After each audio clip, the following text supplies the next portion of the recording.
local weather with the KX News Storm Team.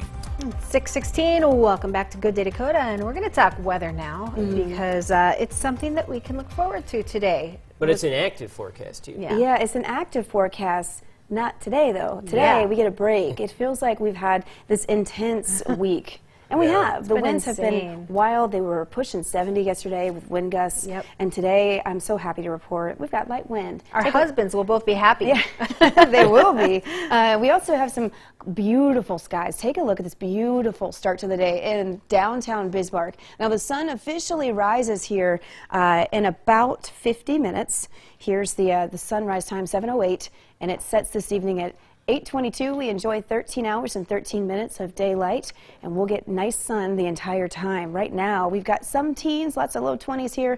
It is a cool start to the morning, and later today, we've got a great ending to the day. Light winds this morning, 5 to 10 or so, kind of variable in direction. Later today, if you're wondering about the winds, they're going to be variable in direction because we've got high pressure over the state here. We're looking for light 5 to 15 miles per hour today, mostly clear skies, and highs are back into the 50s for most of us. Few 40s east of 83, lots of 50s pushing 60 along the border in the west. Looking great today. Here's a precision cast on what the radar could look like over the next few days. Sunny skies today. As we head into tonight, we'll increase the winds and increase the clouds. A little bit of a breeze tomorrow, and we do have chances for moisture over the weekend. They're not widespread. Here's the chances we head into Saturday, possibly along the north here, some hit or miss scattered showers. Then we head into Sunday, where we'll be mostly cloudy. This is midday Sunday, and the chances for moisture really ramp up into the afternoon. Widely scattered rain chances could meet the overnight cooling Sunday night to Monday morning, and that could give us a bit of a wintry mix to deal with on that morning commute. So those are the precip chances for the weekend. But then we're watching next week. Look at the temperatures, how they're going to plunge over the next 10 days. And we're looking at unseasonably cold temperatures, and that's because we have a potential winter storm that could impact the region. And where you're at is going to be really dictating your impacts. Now, the fact that we have a snowstorm is definitely something to take note of. But here's what we know about next week. The exact track is still very unclear.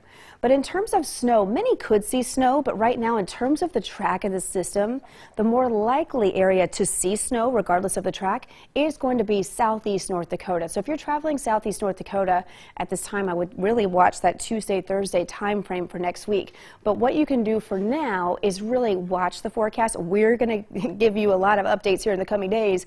Prepare for slow travel next week and shoveling, and let's hope we don't have to do any shoveling. Well, for many of us, I'd like to see some slow, steady rain, maybe not a big old snowstorm here.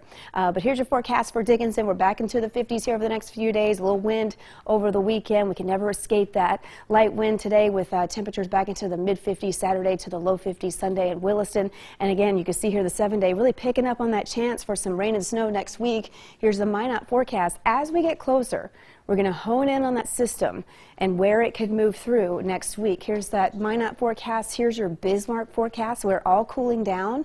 We have colder temperatures coming with that system as well. We could see some wet snow. That is something to note. April snow is typically going to be, in some cases, a heavy wet snow. So that could pose issues on its own. And not everyone has high chances. The northwestern part of the state actually not favored to see as much right now. Like you said, they probably need it. Unfortunate as it is, exactly. There's some who need it and will take it, even in the form of a storm. So we shall see. Yeah, we shall. Thank you, Amber. Thank you, Amber. Keep it with us here on Good Day Dakota. Still to come, the longest running EMS